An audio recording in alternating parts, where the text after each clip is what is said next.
آنکھوں کے گناہ میں آج کل ہم لوگ بہت مبتلا رہتے ہیں۔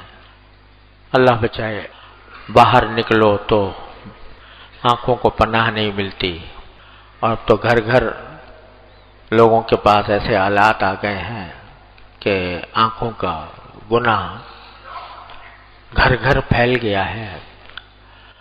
تو وہ گناہ تو ہے ہی، ایک آنکھ کا گناہ یہ بھی ہے کہ کسی کو حقارت کی نگاہ سے دیکھنا،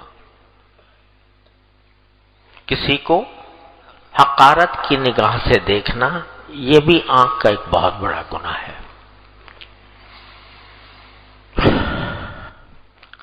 حقارت کی نگاہ سے کب دیکھتا ہے انسان؟ جب اپنے آپ کو بڑا سمجھتا ہے، اپنے آپ کو سمجھتا ہے کہ میں دولت مند ہوں، میں قوی ہوں، مضبوط ہوں، میں نیک ہوں، میں نماز پڑھتا ہوں، دوسرا نماز نہیں پڑھتا، تو اس کو حقارت کی نگاہ سے دیکھتا ہے۔ یہ حقارت کی نگاہ سے دیکھنا، چاہے وہ کسی کی غربت کی وجہ سے ہو، کسی کے افلاس کی وجہ سے ہو، کسی کے معمولی ہونے کی وجہ سے ہو، یا اس کے گناہگار ہونے کی وجہ سے ہو، حقارت کی نگاہ سے دیکھنے کی کوئی اجازت نہیں۔ یہ آنکھ کا غلط استعمال ہے۔ حقارت اور تحقیر گناہ کی ہے،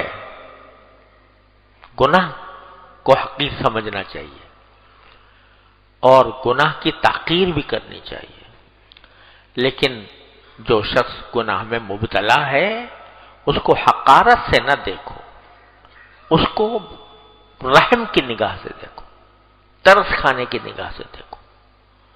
جیسے ایک شخص بیمار ہو، بیمار پڑا ہے بیچارہ، ہل نہیں سکتا، چل نہیں سکتا،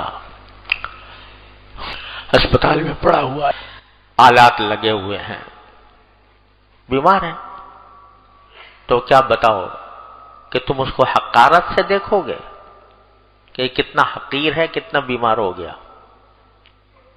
بلکہ کیا کرو گے؟ ترس کھاؤ گے، رحم کھاؤ گے کہ یہ بیچارہ بیماری میں مبتلا ہے، دل میں ترس کے جذبات پیدا ہوں گے۔ تو حضرت، اگر کسی شخص کو آپ گناہ میں مبتلا دیکھتے ہو، ایک شخص بے نمازی ہے علیہ باللہ، تو یہ نہ اس کو حقارت کی نگاہ سے نہ دیکھو، اس کو ترس کھانے کی نگاہ سے دیکھو کہ بیچارہ اتنے بڑے فریضے سے غافل ہے۔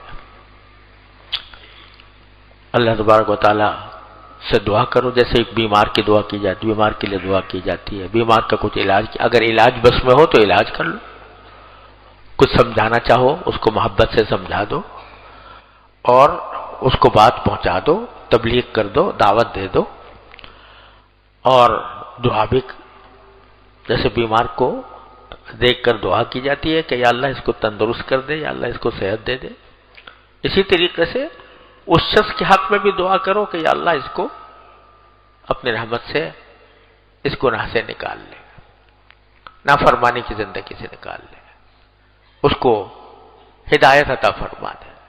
یہ دعا کر، حقارت کی نگاہ سے دیکھنے کی تمہارے اندر کوئی، تمہیں کیا پتا کہ اللہ تبارک و تعالیٰ کے ساتھ اس کا کیا تعلق ہے؟